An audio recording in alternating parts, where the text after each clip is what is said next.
The chosen one. The notion of church has traditionally been connected with tall structures, huge cathedrals, and gathering spaces for religious purposes. But is that really what church is? Many people assume that the church is a physical structure where religious traditions are perpetuated and people meet for sermons and ceremonies. However, the reality goes far deeper than most people understand. The heavenly conception of the church extends beyond building and material. It is neither a corporation, a social club, or a hierarchical religious organization. The actual church lives beyond these worldly structures. It is spiritual, personal, and deeply rooted in individuals who have been selected for a greater purpose. Before we get into this revelation, if you genuinely are the chosen one, this message is for you. Stay with me until the conclusion of this video, because what I'm going to say might alter everything. While you're here, please leave your best wishes in the comments section below, along with the number 99. This is a strong symbol that represents releasing good energy into the cosmos and manifesting your heart's wishes. When we send forth our most sincere desires with confidence, we unite with something higher, and the world starts to work in ways we can't always perceive. So take a minute to express your desire, and let's put this energy into action together. Now, like this video, and let's get to the point. What is church, and why isn't it as we've been told? The concept of church, as taught by institutions, has evolved over centuries of human influence. Traditions, norms, and dogmas have accumulated throughout time, resulting in a framework that often serves the interests of man rather than the divine. Many people go to church looking for truth, only to encounter regular judgment and bureaucracy. They learn how to worship, when to worship, and what to believe. However, God does not reside in human-made buildings. He doesn't need a ceremony to connect with his people, the selected ones. Those who have been awakened to this reality understand that the true church is not an institution. It's inside us. There's a reason why so many individuals feel alienated even when they attend church every week. They may hear sermons, sing songs, and do rituals, but their souls are empty. Why? Because manufactured traditions cannot contain the spirit of truth.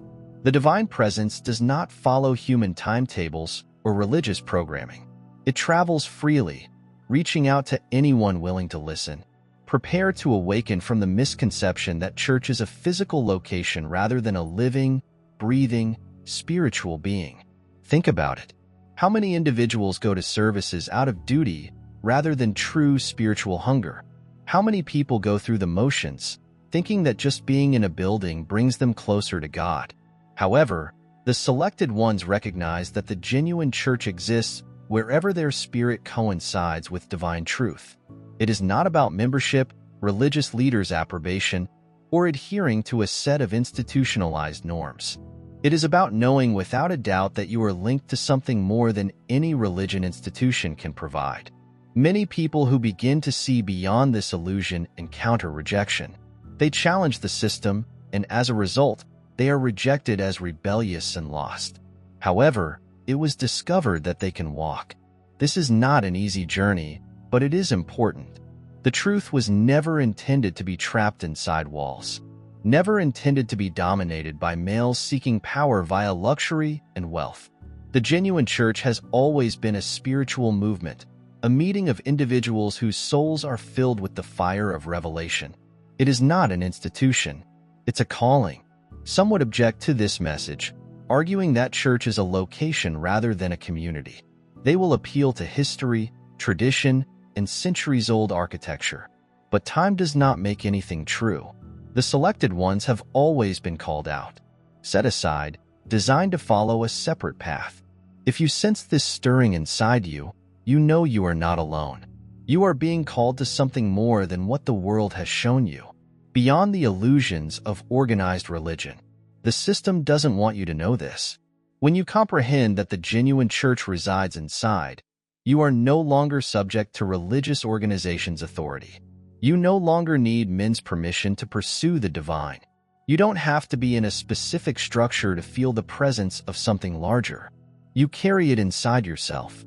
That is the biggest truth that institutions dread.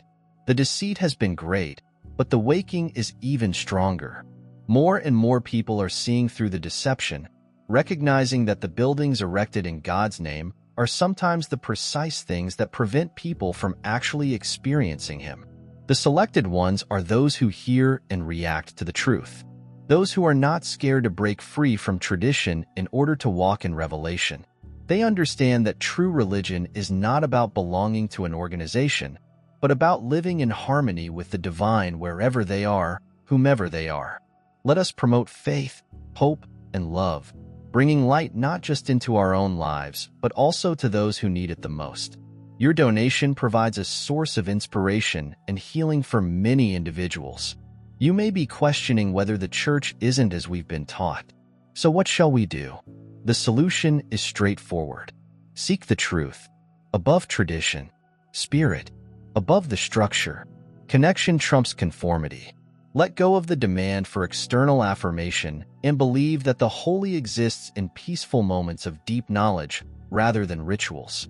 The church was never intended to be an institution. It was always supposed to be a people that walk the truth and live by faith, who recognize that they are not restricted by walls, but rather a part of something far larger. The selected ones are waking. They are starting to see through the curtain that has been skillfully put over their eyes for decades. The mirage of what the church should be is dissolving, and with the collapse comes terror. Fear comes from individuals who have spent their whole life developing control systems. Fear from people who have been conditioned to think that challenging tradition means renouncing religion. But the fact is apparent. The minute one notices it, there is no unseeing. For so long, the church has been portrayed as an organization that serves as a link between humans and the divine. It has positioned itself as the ultimate authority on truth, telling people what they should believe, how they should live, and even what they should dread. But those who have been called to awaken understand something deeper. They understand that a meaningful relationship with the divine does not need an institution. It does not need a hierarchy. It does not need man-made ideologies. The true church lives outside of these limitations, beyond the grasp of those who attempt to dominate and manipulate. Look around, you'll notice the signs. People are abandoning established institutions not because they have lost religion, but because they are discovering it in ways they never imagined were possible. They see that the rules and rituals placed on them were never the keys to spiritual advancement. They are learning that they do not need middlemen to get the truth. The selected ones recognize that the supernatural communicates to them directly, not through the filters of religious leaders, but through their own souls, knowledge, and connection to something much larger than any human institution. And this is exactly why the system opposes from the start. Those in positions of power have recognized that full spiritual liberation poses a threat to their authority. They have created structures that require compliance, induce fear of penalty for questioning, and foster reliance on religious authority rather than direct encounters with the divine. They have preached that salvation, wisdom, or heavenly favor are bestowed via their hands, sacraments, and regulations. But this is the greatest deceit. The genuine church, the one that God recognizes and not the one that man has established, is not subject to human power. It's never been. The selected ones who follow this truth suffer hostility. Some will be expelled, mocked, or informed that they are straying from the road, while in actuality they are discovering it. They are rejecting the illusion and entering a previously unknown reality. They are no longer constrained by the fear that has kept so many people stuck in a cycle of religious duty without spiritual satisfaction.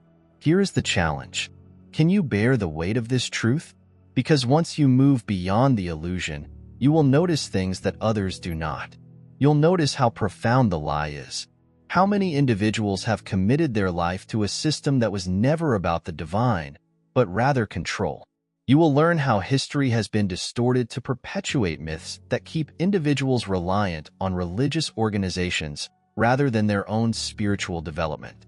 You'll see how fear was utilized as a weapon. Fear of being punished. Fear of being rejected. Fear of being incorrect. But what if the biggest lie was persuading people that the institution is necessary at all?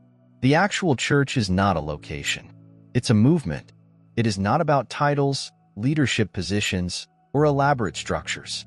It is about folks who are waking up, realizing that they were never intended to be followers of an institution, but rather bearers of something far bigger. The selected ones are those who experience this in their soul, even if they are unable to completely articulate it. They are aware that something has always seemed odd, that the version of the church they were taught does not reflect the reality. They have a profound feeling within. The route to waking is not simple. It is necessary to relearn much of what has previously been accepted as true.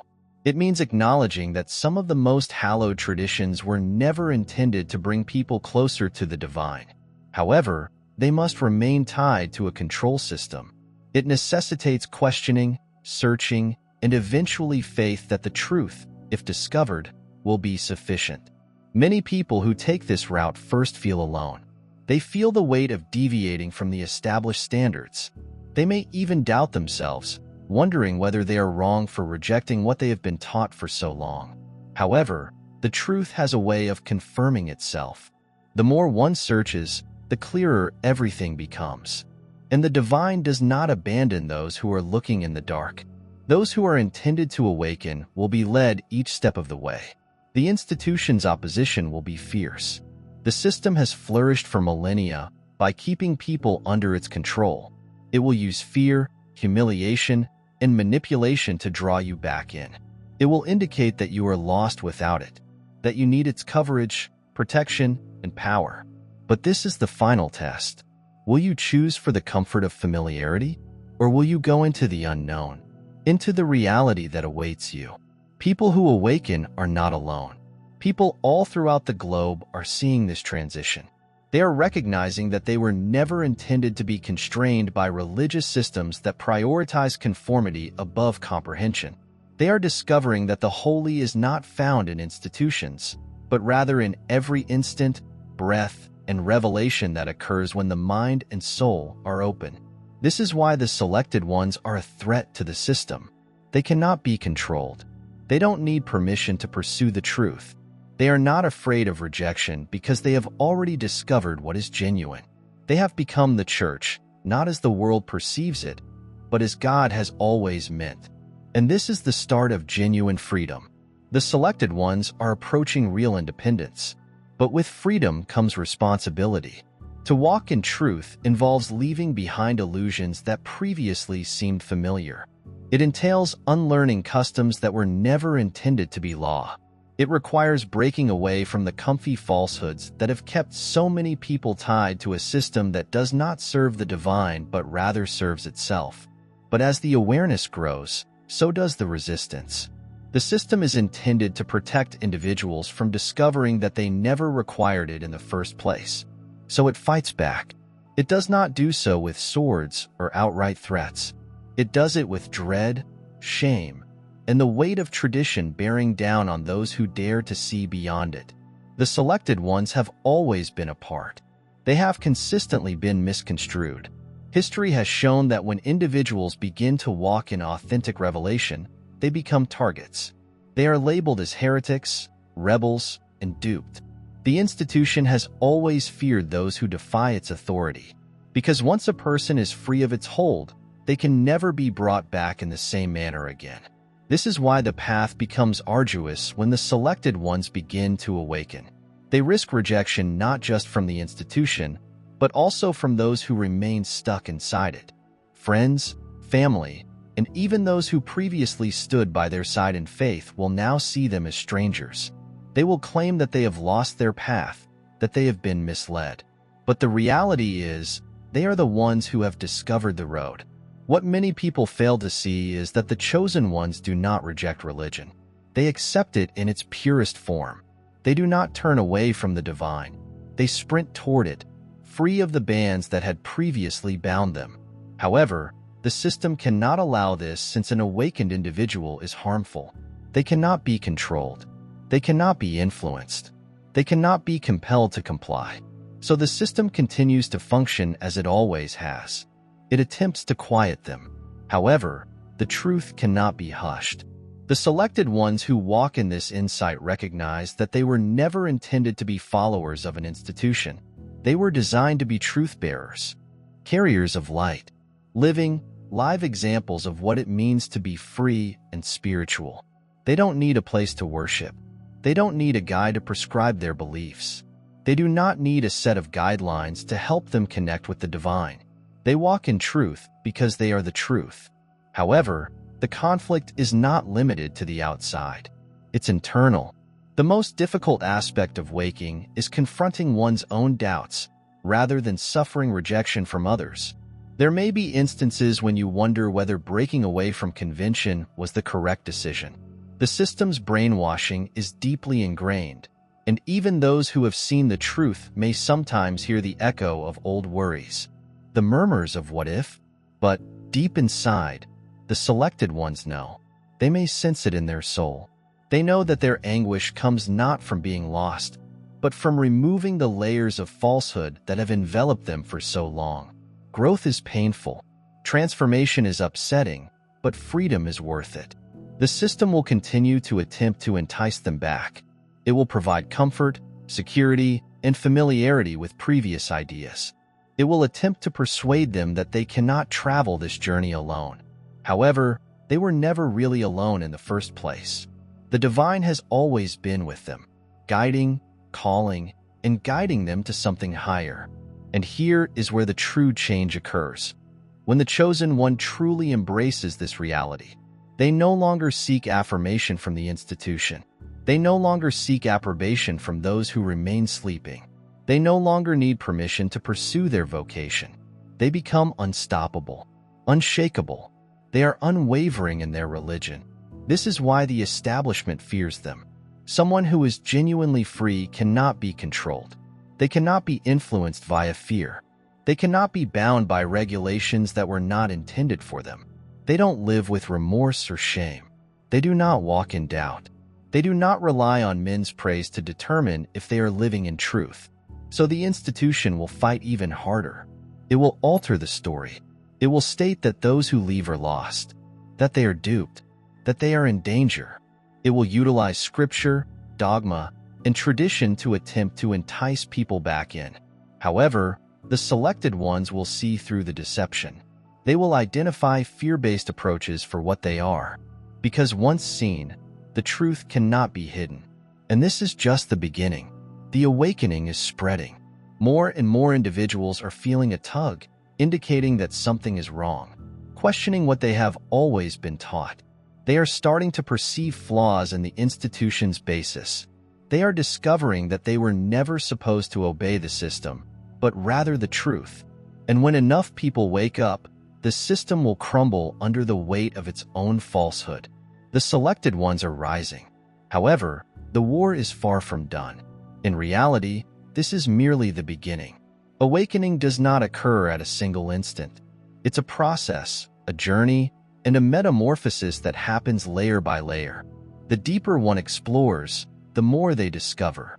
And the more they discover, the more they understand how much has been kept from them. The Institute does not always use force to keep individuals under control. It does this by integrating itself into all aspects of their life beginning in infancy. People are indoctrinated to associate compliance with faith, conformity with devotion, and questioning with rebellion. The mechanism does not just function in churches.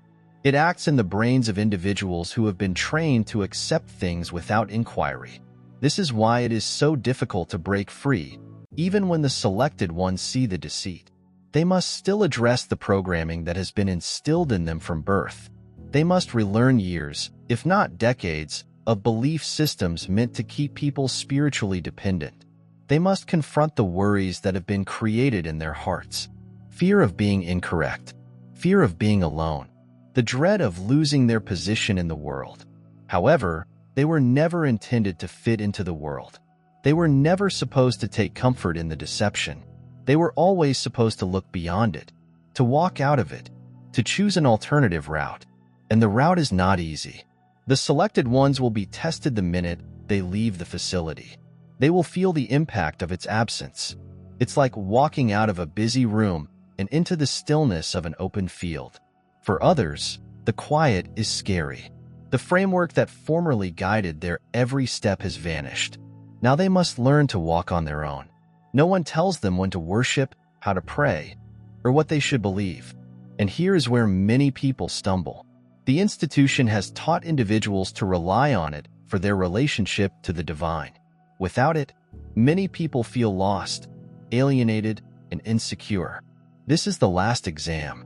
Can they trust themselves? Can they believe that the divine has always been within them? Not in a building, nor in a ceremony. Not with the consent of religious leaders, but inside the system. Does not educate individuals to trust themselves. It teaches students to respect authority, to obey rules, and to seek advice from others rather than from inside. But the selected ones must overcome this conditioning. They must learn to listen to the inner voice that has always spoken but has been drowned out by the institution's cacophony. This is where genuine trust emerges. Faith does not imply mindless allegiance to a system.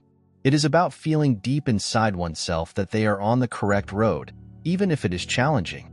It is about holding fast in the truth, even if the world deems you insane, lost, and misled. It is about moving forward, even when they don't know what is ahead. The selected ones will experience loneliness. They will encounter uncertainty. They will have times when they question whether they made a mistake. However, these times are vital. They are the catalyst for the creation of truth. On the opposite side of the flames, something extraordinary occurs. The terror starts to vanish. The requirement for external validation eliminates. The shackles that formerly bound them so securely start to break, one by one. In their stead, a new strength arises, one that comes from inside rather than from an institution. The selected ones don't just depart the system. They become something more. They become truth-seeking fighters. They become the living church, one of spirit and revelation rather than buildings and rituals. They embody a reality that cannot be suppressed, a light that cannot be turned off. And when they live in that truth, others begin to notice. Awakening is contagious. People start asking questions one by one. They see flaws in the system's basis. They start to sense a pull, a knowing, a whisper in their soul telling them there is more. And when they witness the chosen one strolling freely, unshaken and fearless, they begin to wonder whether they, too, may be free. This is why the establishment fears them. It is not only about one individual breaking free. It's about the ripple effect that occurs when one individual walks out of the illusion, inspiring others to do the same. When enough people wake up, the system loses power. It cannot govern people who no longer accept its power. It cannot influence those who have discovered the truth outside its borders. And it marks the beginning of the end. The system will struggle to keep control. It will intensify terror. About manipulation. Regarding the notion that people who depart are lost, but it won't be able to halt what's already started. The selected ones are rising, taking others with them. The movement has already started, and the selected ones are waking at an unknown but manageable pace. But enlightenment brings responsibility. The trip does not finish when the institution is abandoned. It's merely the beginning. The true difficulty is not breaking free, but learning how to live in that freedom without slipping back into the traps of deceit, doubt, and fear. For so long, the institution has determined how individuals experience religion. It has defined spirituality, structuring beliefs to suit the system rather than the soul. Now, when the selected one steps outside of that framework, they must ask themselves an important question. What now?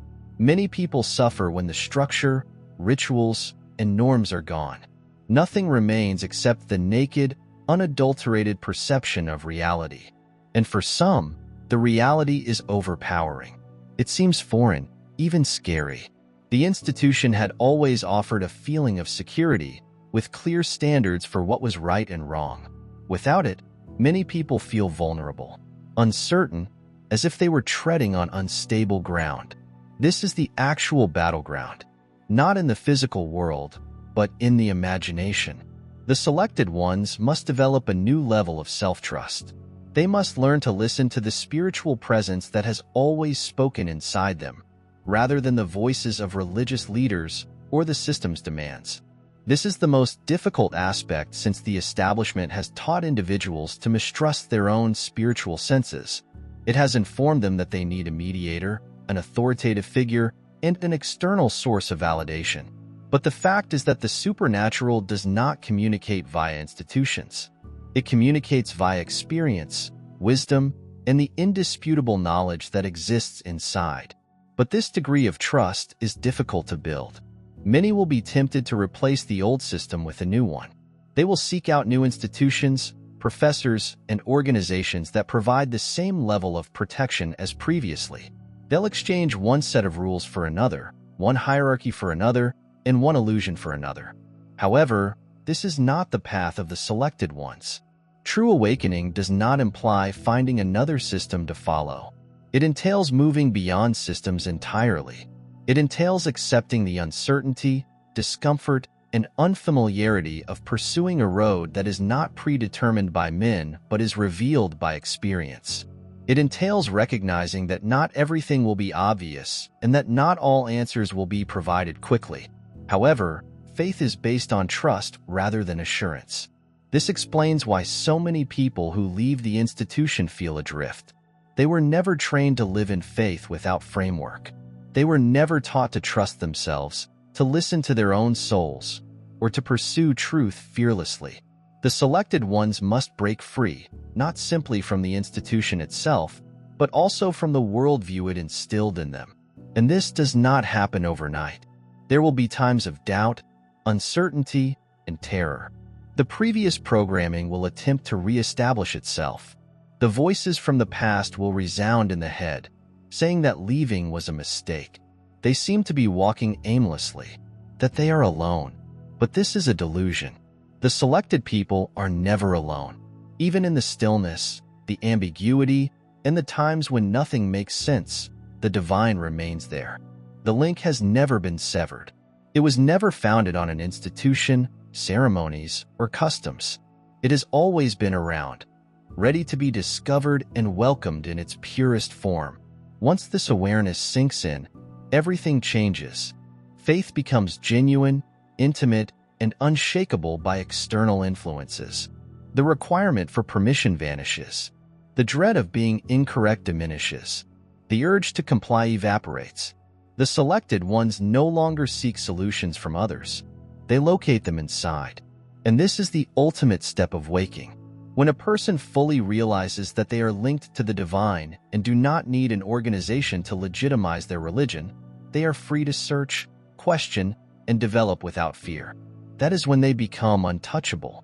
This is the time that the system is most concerned about. Because a person who walks in real faith, who does not depend on external approval, and who does not need permission to pursue truth, is uncontrollable. They cannot be coerced by fear, ideology, or the danger of rejection. They cannot be coerced back into the system because they no longer trust its authority. They have surpassed it. And once a person achieves this level of comprehension, they become a beacon for others. They become living examples of what it means to walk in truth without shackles, to live in trust and without fear, and to exist outside the confines of man-made religions. And the more individuals are weakened, the more vulnerable the system becomes. The institution cannot exist without adherence. It is based on obedience, about dependence, based on the notion that it is essential. However, once the selected ones break free from that illusion and demonstrate to others that they, too, may be free, the system's basis starts to fracture. This is why the selected ones must remain steady. They must not let fear hold them back. They must not seek comfort in outdated buildings. They must not sacrifice their freedom for familiarity. They must go confidently, knowing that they are a part of something larger than any organization, something that has existed since the dawn of time, something no man can control. The system will fight. It will attempt to maintain power. It will attempt to persuade people that they cannot live without it. However, the truth has already been disclosed. The illusion is disintegrating, and the selected ones are paving the path. The selected ones are leading the way. However, the trip does not finish here. Awakening is more than merely witnessing the truth. It's about living it. It is about embracing the liberation that has been discovered and experiencing the depth of what it is to be linked to the divine, without shackles, without fear, and without the system's consent. However, here is where the ultimate exam occurs. The method does not only work in churches, it works around the globe. It works in politics, education, and culture. It is firmly ingrained in how people think, how people view reality and make judgments. Even after leaving the institution, its influence will persist, whispering via societal norms, through the compulsion to comply, through a dread of standing alone. The selected ones must be cautious. The system does not always attack directly. Sometimes it appears in disguise. It will sell itself as something new, fresh, and unique. However, at its foundation, it will remain the same illusion wrapped in a different box. It will provide another organization, a different boss, and a new set of regulations disguised as liberty. However, the selected ones will identify it for what it is. Because once you've seen the truth, you can't be misled again. The final stage of awakening is learning to stand alone, not in isolation or loneliness, but in sovereignty, knowing that truth does not require numbers to be valid. Faith does not require external confirmation, and the connection to the divine is personal, unshakable, and free of all systems, structures, and limitations. And it is here that the selected one's true power is revealed. The world has always feared individuals who deviate from the norm. It has always attempted to quiet individuals who see through the deception. The selected ones, however, do not exist in order for the world to embrace them. They exist to be lights in the midst of darkness, to be voices of truth in a world drowning in falsehood, and to travel a route that others are scared to go. And when they do, something extraordinary occurs. Others start to wake up. They witness the bravery, clarity, and tranquility that comes with walking in truth. They realize that it is possible to live without fear, without the need for acceptance, and without having to conform to a system that does not benefit them. And they start to doubt. They begin to search. They start to break loose. This is how the illusion collapses.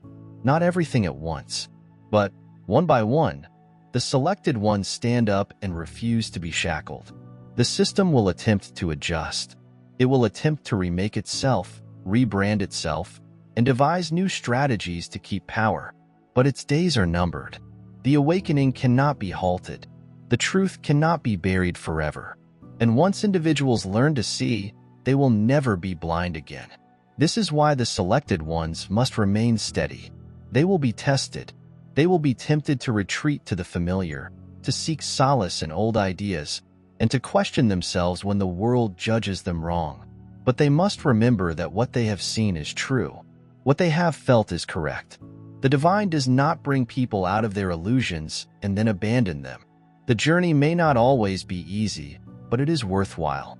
Finally, the system will crumble not through force or resistance, but through truth. A falsehood can only last as long as people believe it. And when enough people awaken, walk away, or refuse to believe the illusion, there will be nothing left to support it. The picked ones are not awaiting authorization. They are not seeking permission. They do not seek validation. They are walking in truth, living in faith, and accepting the fact that they were never intended to be part of a system. They were supposed to be free, and that freedom transforms everything. This is the last reveal. The church isn't what you expect. It never was. And now you understand the reality. You decide what to do with it.